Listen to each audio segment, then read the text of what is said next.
Salut à tous, alors moi je m'appelle Alicia, je suis éducatrice sportive mais aussi professeure de pole dance et d'art aérien.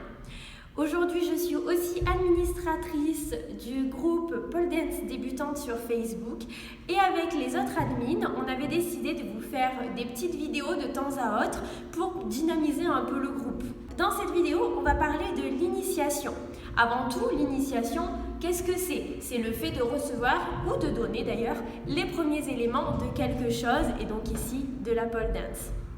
Le fait d'acquérir ces fondamentaux va vous permettre du coup d'avoir une progression sécuritaire et cohérente et surtout de ne pas vous démotiver. Ça s'adresse à tout le monde, c'est-à-dire que vous débutez la pole. Si vous n'en avez jamais fait, c'est le niveau qui est pour vous. Ça s'adresse aussi aux autres niveaux, aux personnes qui veulent revoir les bases. C'est toujours super important de perfectionner ce que l'on sait. Aujourd'hui, pour commencer la pole, pas besoin d'être souple, pas besoin d'avoir de force. Il suffit juste d'avoir deux bras, des jambes et votre tête. Ça suffit. Parce qu'en initiation, du coup, on va avant tout voir la technique, les placements. Et vous allez voir que c'est bien plus facile que ce qu'on pense. La pole dance, elle est accessible à tout le monde. Que vous soyez homme, femme, peu importe votre morphologie, peu importe votre âge.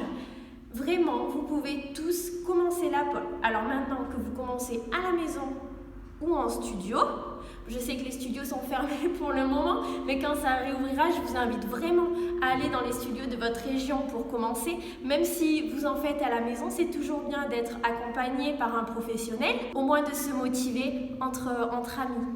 Comme vous le savez, la pole, pour la pratiquer, il faut qu'on soit du coup en t-shirt et en short pour le niveau initiation. Pourquoi? Simplement parce qu'on va avoir besoin de la peau pour accrocher à la barre. Donc je sais, au début c'est un peu compliqué de se déshabiller, d'avoir un short assez court, mais c'est vraiment nécessaire pour pouvoir bien commencer.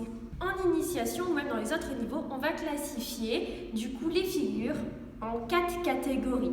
Première catégorie, on va retrouver les spins. Les spins, qu'est-ce que c'est? La barre est statique et on va faire un mouvement de rotation autour de celle-ci.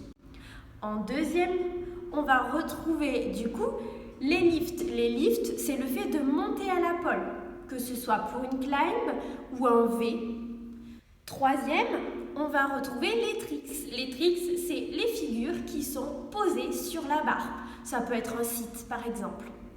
Et en quatrième, on va retrouver les transitions et les flow work. Les transitions, c'est tous les mouvements où on se sert de la pole, mais qui va nous permettre de faire des transitions d'une figure à l'autre.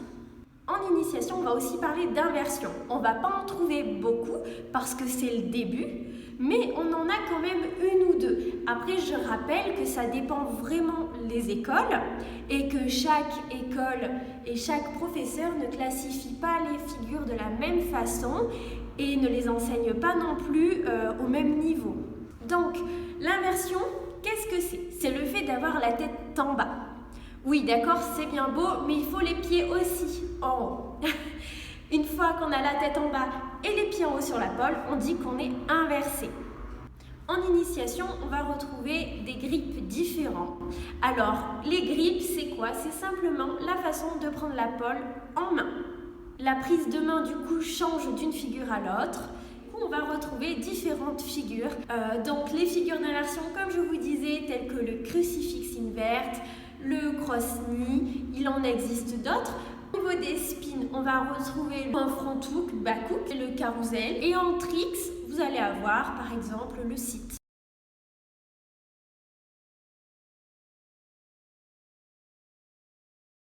Je t'ai donc résumé ce qui est pour moi l'initiation. Pourquoi c'est important? J'espère que cette vidéo t'aura permis d'y voir un peu plus clair et peut-être t'aura motivé à te lancer, donc soit par les cours en ligne comme il existe en ce moment, ou sinon, quand les studios réouvriront, à passer la porte d'un studio.